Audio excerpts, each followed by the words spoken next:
할렐루야. 아침 일찍 오신 여러분을 주의 이름으로 환영합니다. 축복합니다. 오늘 말씀의 제목은 받으실 만한 향기로운 제물, 본문에 똑같은 내용이 있습니다. 유명한 이스라엘의 지혜를 모아놓은 탈무드에 보면 이런 이야기가 하나 나옵니다.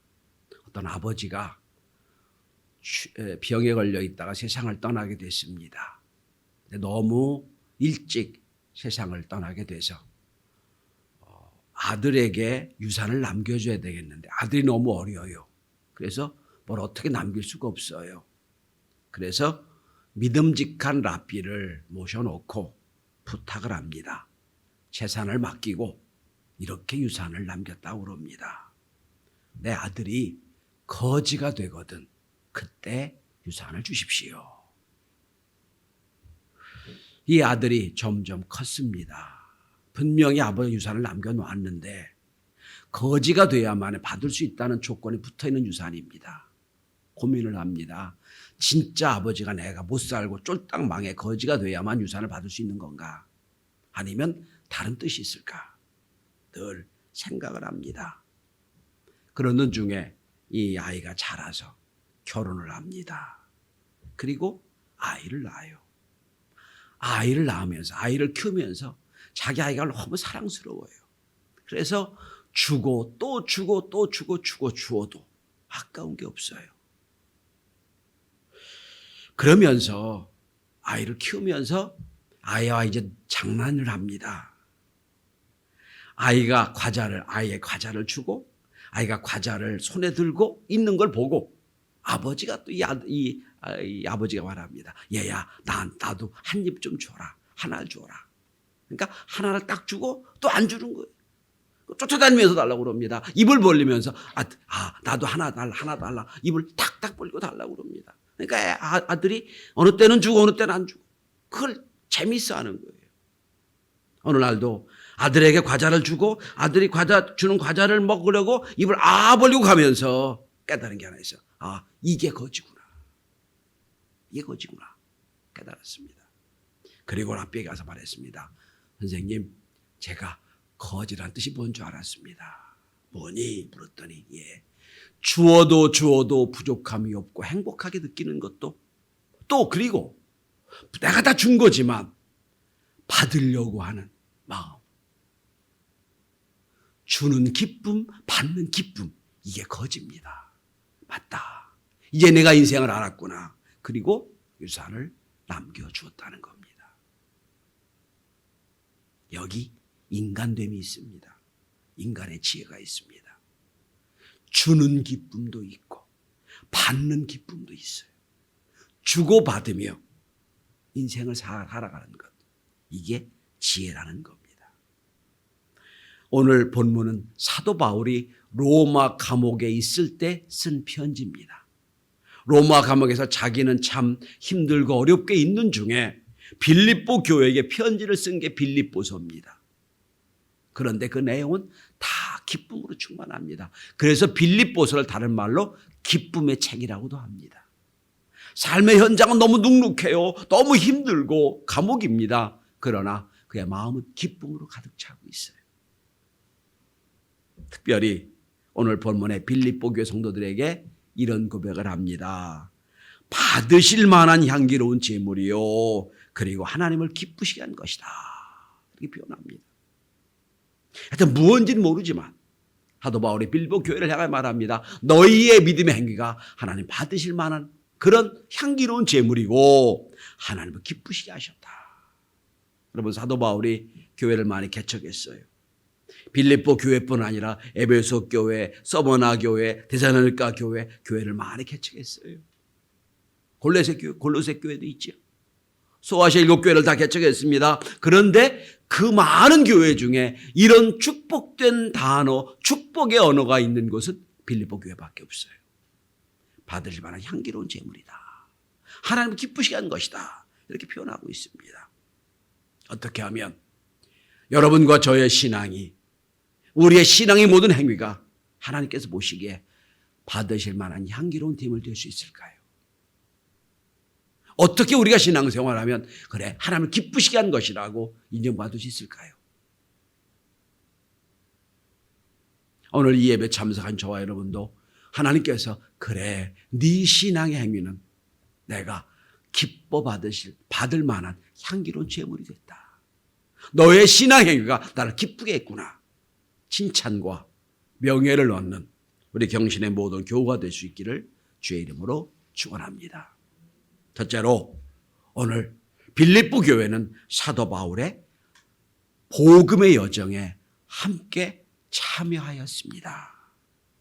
14절부터 보면 너희가 내 괴로움에 함께 참여하였으니 잘하였도다 라고 말합니다. 함께 참여했다고 얘기합니다. 여러분, 사람을 위로하고 사람을 격려하는 건 말로 할 수도 있어요. 물질로 위로할 수도 있어요. 근데 제일 중요한 게 있습니다. 마음이 한 마음 되는 거예요. 마음이 하나 되는 것. 좋을 땐 함께 기뻐하고 슬프고 어려울 땐 함께 울기도 하고 기쁨도 슬픔도 함께 나눌 수 있을 때 마음이 하나 될 때 우리는 진정한 위로를 받고 한 마음이 됩니다. 여기 본문에 참여한다란 말이 있습니다. 참여한다. 이 말은 쉼 코이논의 산테스라고 하는 헬라어입니다. 복합 단어입니다. 쉰이란 말은 함께 한다는 뜻이요. 우리가 잘 아는 코이노니아, 친교한다는 뜻입니다. 그러니까 함께 친교한다. 함께 참여하는 게 뭡니까? 함께 교제를 나눈다 이런 뜻입니다. 함께 어떤 교제를 나눕니까? 오늘 본문의 11절에 보면 괴로움에 참여했다고도 되고요. 그 다음에 1장 7절에 보면 내 은혜에 참여했다고도 돼요. 은혜에도 참여하고 괴로움에도 함께 참여했다 이런 얘기입니다. 사도 바울이 기쁨을 누릴 때는 함께 빌립보 교인들이 기쁨을 함께 누렸어요. 사도 바울이 너무 힘들고 어렵고 힘들 때는 그 괴로움에도 함께 참여했다는 거예요. 이걸 한마디로 너희가 내 마음에 참여했다라고 표현하고 있습니다. 여러분, 사도 바울은 많은 교회를 개척했어요. 그런데 개척하며 한 교회가 개척이 되어지면 다 내려놓고 또 다른 교회, 다른 제가 교회를 개척하고 교회를 개척하고 교회를 개척하고 그 순회 전도자로 살았습니다. 사도 바울은. 그런데 한 교회를 개척하고 나가고 한 교회를 개척하고 나갈 때 무일푼으로 빈손으로 나갈 때 어떤 교회도 사도 바울을 도와주지 않았어요. 빌립보 교회만은 사도 바울의 뒤를 도와줬어요. 사도 바울이 그걸 마음에 고마워하고 있는 거예요. 오직 빌립보 교회만 나의 사역에 함께했다라고 되어 있습니다. 여러분 오늘 15절에 보면 나오죠? 내 일에 참여한 교회가 너희 외에 아무도 없었느니라. 많은 교회를 개척했지만 사도 바울은 그게 사명이니까 하면 되고 우리는 우리 교회 챙기면 되고 이랬단 말이에요. 근데 빌립보는 안 그랬어요. 자기도 약한 교회지만 그 사역하는 빌립보 사역하는 그 사도 바울의 뒤를 열심히 도와줬다는 뜻이에요. 그래서 나의 기쁨도 함께 참여했고 나의 괴로움도 함께 참여했다는 겁니다. 기독교 윤리의 대가인 리차드 니버라고 하는 신학자가 있습니다. 이 신학자가 응답받는 자라고 하는 책을 씁니다. 이 책은 신학계뿐 아니라 철학 쪽에서도 상당히 아주 인기 있고 비중이 있는 그런 책입니다. 그는 인간을 이 책에서 셋으로 나눕니다. 첫째는 목적지향적 인간이 있다라고 말합니다. 그러니까 이건 극단적인 자기만 생각하는 이기주의예요. 그러니까 내가 생각하는 목적을 이루기 위해서는 수단과 방법도 관계없다는 거예요. 내 것만 이루면 된다고 생각하는 사람이 있다는 거예요. 목적지향적인 사람이 있다. 내 이익을 위해서는 남의 해도 괜찮고 남의 문제도 관계없다는 거예요. 여러분 잘 아는 선한 사마리아의 비유로 말하면 이 사람은 강도 같은 사람이에요. 누가 죽어도 관계없어요. 내 이익만 찾으면 되는 거예요. 많은 사람이 이렇게 산다는 겁니다. 두 번째 인간이 있습니다. 사회 기준에 자기 기준에 정확한 여기 매몰된 사람. 소위 말해 자기의 규범, 사회 규범에 매몰된 사람이 있다는 거예요. 딱 자기 기준 정해놓고 요 기준만 사는 사람. 내가 먼저고 다른 사람 중요하지 않아. 난 이걸 위해 사는 사람이야. 이것만 딱 챙기면 되는 거예요. 여러분 선한 사마리아의 비유를 보면 제사장, 바리새인 같은 사람. 누가 지금 강도 만나 죽어가고 있어요. 그래도 생각합니다. 나는 지금 예배하러 가야 돼. 내가 지금 저 사람 돕다가 시간 늦으면 안 되고 저 사람 돕다가 혹시 저 사람 죽으면 나 예배자가 안 돼. 그러고 가는 거예요. 제사장. 레위인도 마찬가지. 나 바쁜데 내일 바쁜데 저 사람 저 챙길 수가 없어. 그러고 가는 사람. 세 번째 사람이 있습니다. 소위 리차드 리본 말합니다. 책임적인 존재다. 이런 사람이 있다는 거예요. 분명히 저 사람이 강도 만난 건 내 잘못 아니야. 근데 사회 구성원으로 저렇게 된 것도 내 잘못일 수 있다고 생각하는 사람이에요. 그래서 그를 가던 길을 멈추고 그를 도와줍니다. 그런데 사마리아 사람이 여러분 유대인이 그렇게 상종하지 않고 그렇게 모욕을 했던 사마리아 사람이에요. 관계없어요. 한 사람 죽어가니까 살립니다. 그리고 자기 나귀에 태워가지고 더 길을 가서 주막에 내려놓고 돈을 지불하고 이 사람 살려달라고 부탁을 합니다. 이게 선한 사마리아 사람 같은 책임적 존재, 책임적 자라고 하는 인물이 있다는 거예요. 여러분, 우리는 성경이 말하는 게 뭡니까? 책임적 자로 살아가는 걸 요구하고 있어요. 강도 같은 인생도 아니에요. 제사장처럼 레위인처럼 내 기준을 딱 맞춰가지고 이거 이외엔 관계없다고 생각한 것도 아니에요. 이솝우화에는 참 재미있는 이야기가 하나 나옵니다. 이솝에 관한 이야기. 여러분 이솝은 누구였냐면 종이었습니다. 어느 날 주인이 이솝에게 물어요. 야, 내가 지금 목욕을 가야 될 텐데 공동 목욕탕면 갔다 와라. 사람이 많으면 안 가고 사람이 없으면 내가 가겠다. 그럽니다. 지혜로운 사람이죠. 이솝 종이 목욕탕을 갔다 왔어요. 갔다 오고 말합니다. 사람이 있더냐? 예, 한 사람밖에 없습니다. 그래. 그러면 나와 함께 목욕탕을 가자. 이솝을 데리고 목욕탕에 갔어요. 웬걸? 사람이 너무 많은 거예요. 주인이 화가 났어요. 이솝한테 물어요. 야, 사람이 없다며? 하나밖에 없다며? 왜 이렇게 사람이 많아? 이솝이 말합니다. 주인님, 잘 들으세요. 제가 주인님 명령 따라 목욕탕에 딱 가려고 보는데 목욕탕 앞에 날카로운 돌이 이렇게 묻혀 있어요. 사람들이 오다가 부딪히고 가다 넘어지고 넘어져서 다친 사람도 있고 피해 가는 사람도 있고 가만히 제가 봤습니다. 도대체 누가 저걸 치울까? 아무도 안 치고 갔습니다. 그런데 어떤 사람이 오더니 끙끙 외면서 혼자 그 돌을 파내고 옆으로 치워놨습니다. 제가 보기에 그 사람이 하나 사람이었습니다. 다른 사람은 사람이 아니었다는 거예요. 주인이 할 말이 없습니다. 이게 책임적인 자죠. 그 돌이 길에 있는 거 아무 나와 관계없어요. 나도 피해 가면 돼요. 그러나 그 돌 때문에 누가 피해 볼 수도 어려움을 당할 수 있으니까. 누가 뭐라고 말하든 내가 그걸 파내서 옆으로 옮겨내는 것. 책임적 자라는 거예요. 오늘 우리 시대 왜 이렇게 사회가 엉망이 됐습니까? 책임적 자가 없어요. 오늘 빌립보 교회를 얘기하면 많은 교회가 있었지만 아무도 안 도와줬어요. 당신은 당신 일이고 난 내 일이야 했단 말이에요. 근데 빌립보 교회는 그렇지 않았어요. 사도 바울을 도와서 그게 너무 감격스러운 거예요. 그걸 얘기하는 겁니다. 아무도 없었지만 너희는 나를 도와줬다는 거예요.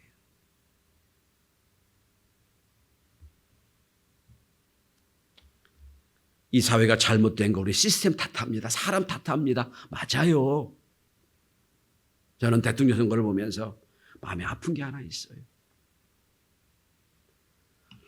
참 예수 잘 믿는 사람을 믿음으로 잘 키워내서 참 진정으로 저 사람이 인격적이구나. 저 사람이 대통령 되겠구나. 이런 사람이 왜 없을까?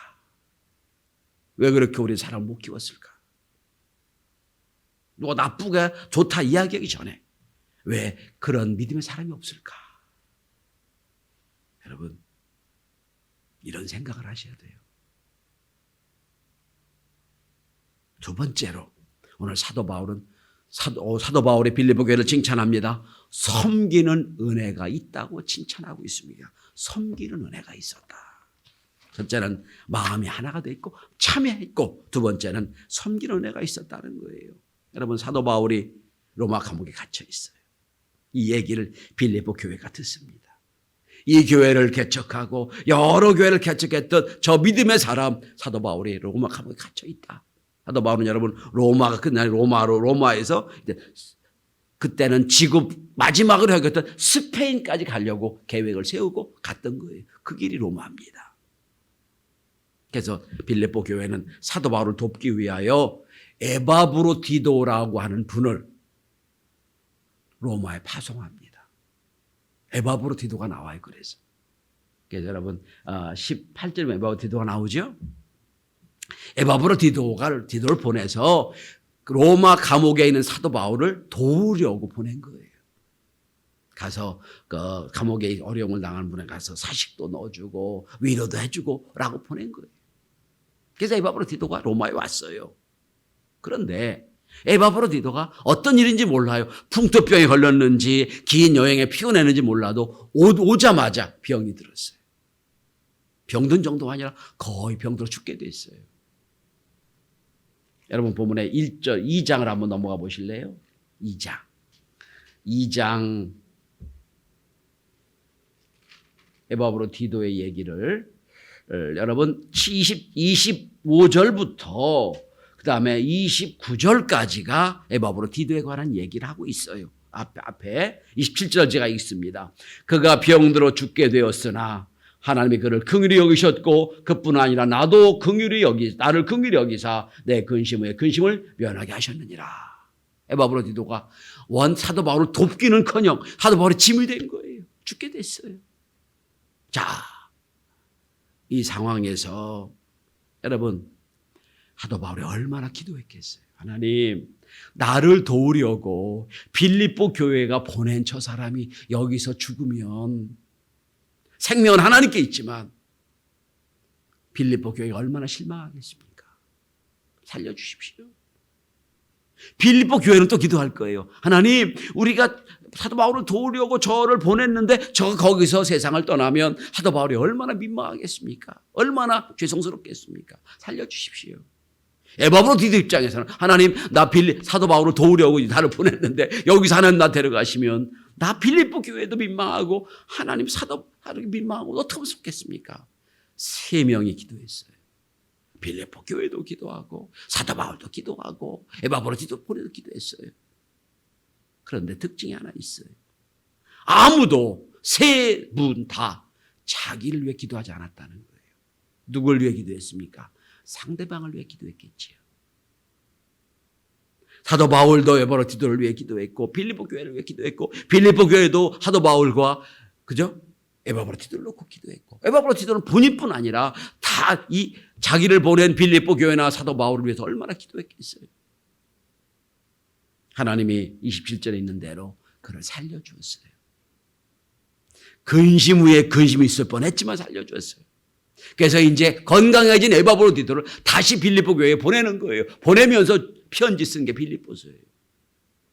하나님, 에바브로디도 때문에 걱정스러웠는데 이게 건강한 모습이 돼서 보내게 됐으니 너무 고맙다고 너무 칭찬하고 있는 거예요. 모두가 상대방을 염려하며 기도하고 상대방을 염려하고 상대방을 위하여 하나님께 기도했다는 거예요. 섬김은 시너지 효과를 가져옵니다. 그런데 불평과 원망은 마이너스 효과를 가져옵니다. 성도는 목회자를 위해 기도하고 목회자는 성도를 위해 기도하고 속장은 성도들을 위해 기도하고 성도는 속장을 위해 기도하고 상대방을 위해 배려하고 섬길 때 거기는 아름다운 꽃이 피는 겁니다. 이게 빌립보 교회예요. 예를 들어 봅시다. 만약 선생님이 이제 막 훈화를 하고 아이들 지도하는데 학생 하나가 선생님은 우리 엄마 아빠가 주는 세금으로 월급 받으니까 당연히 해야죠 라고 하면 선생님이 가르칠 만이 나겠어요 여러분? 그건 아니죠. 그죠? 요즘 코로나 때문에 보건 선생님들, 그 다음에 보건 담당 공무원들이 얼마나 힘들어요. 근데 딱 가서는 말이가 당신 월급 받고 가잖아. 당연하지 뭐 라고 한다면 그분들이 일할 때 얼마나 힘이 빠지겠어요. 실제적으로 몇 년 전에 사회복지 공무원이 극단적 선택을 했죠. 여러 번 했죠. 여러 명이 했죠. 대개 왜 그런 줄 아십니까? 월급이 작아서가 아니에요.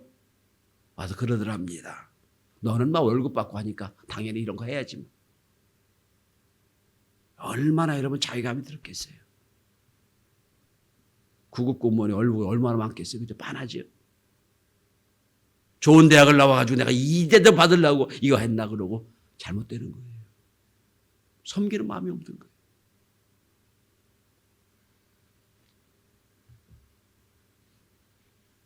오늘 빌립보 교회는 에바브로디도를 통해서도 또 이 모든 과정을 통해서도 섬기는 마음으로 있었기에 그걸 모든 걸 보고 사도 바울은 말합니다. 하나님이 받으실 만한 향기로운 예물이다 하는 거예요. 물질 얘기하는 게 아니에요. 그 마음 자체를 얘기하는 거예요. 향기로운 예물이다 하는 겁니다. 마지막 세 번째입니다. 함께 참여하는 마음이 있었지요. 그 다음에 함께 섬겼지요. 마지막 세 번째는 물질로 섬겼기 때문입니다. 여러분, 빌립보 교회가 에바브로디도를 사도 바울로 도우려고 로마로 보내면서 사람만 보낸 게 아니라 약간의 헌금을 모아서 사도 바울에게 드렸던 것 같아요. 그런데 이 물질은, 이 돈은 사도 바울이 요구한 게 아니에요. 자원한 빌립보 교인들이 모여서 사도 바울로 도우려고 보낸 돈이에요. 이거를 받습니다. 이걸 받으면서 여러분 본문에 보시면 이런 얘기를 합니다. 17절에 보면 16절부터 보면 여러 번 지금까지 나 보낸 건 내가 알고 있까. 또 지금 이 내가 에바브로디도 편에 너에게 이 편지를 보내는 것은 나에게 또 달라고 선물을 구하는 것이 아니다. 이미 나는 풍성이 있다. 충분하다.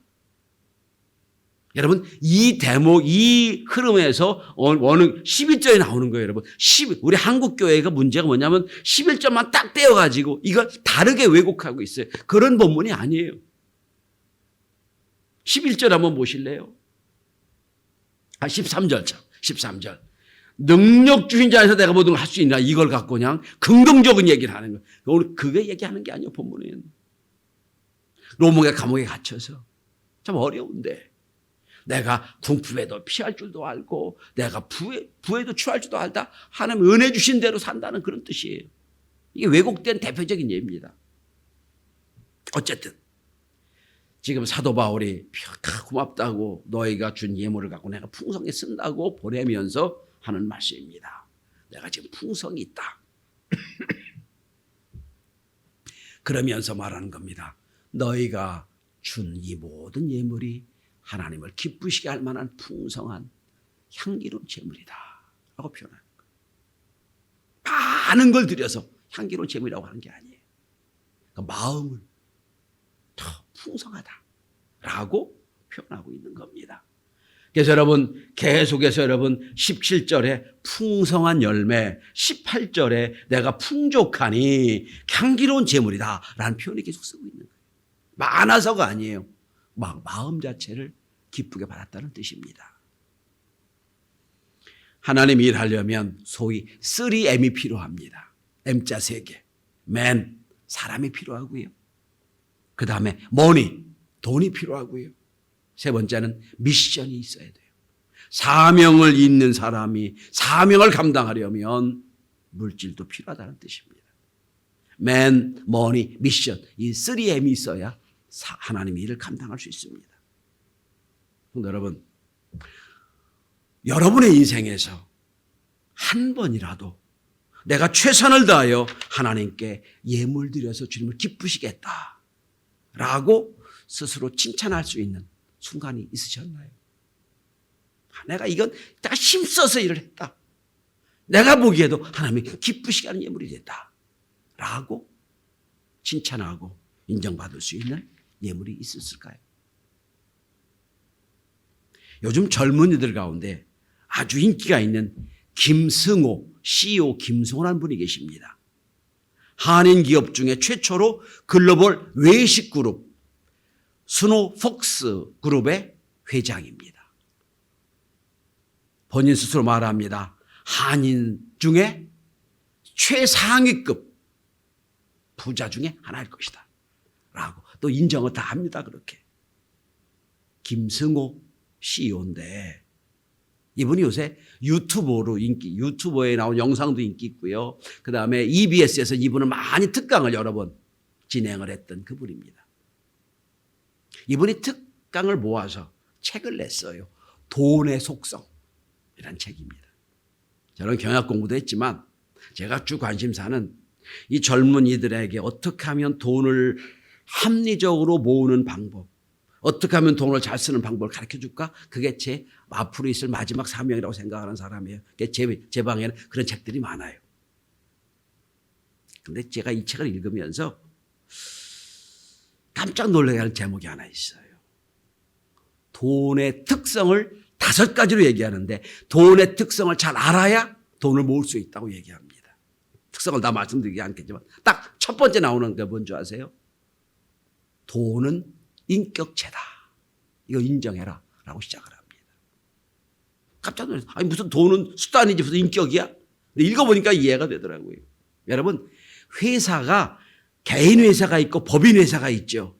그죠? 법법자 사람 인자를 써요. 사람처럼 대우하는 회사라는 뜻이에요. 그 법인이 사람처럼 일을 다 해요. 사람격, 법인이라는 말을 쓰거든요. 맞다. 그리고 이분이 그런 얘기를 합니다. 돈도 인격은 아니지만 인격체를 갖고 있는 사람처럼 대화할 때 돈이 온다. 이런 말을 해요. 그중에 한 대목 이런 대목이 있습니다. 돈을 너무 사랑해서 집안에만 가둬놓으면 기회만 있으면 그 돈을 밖으로 나가려고 할 것이다. 그리고 다른 돈들에게 이렇게 말할 것이다. 우리 주인은 구두쇠니 우리 주인이 오지 말라고 할 것이다. 사람처럼 대화하는 거예요. 또 그렇게 말합니다. 가치 있고 좋은 일에 쓰인 돈이 그 대우에 감동해서 다른 돈을 데리고 주인에게 찾아올 것이다. 술집이나 도박에 자신을 사용하면 돈은 비참한 마음이 들어서 그 주인에게 등을 돌리게 될 것이다. 사람처럼 대화하는.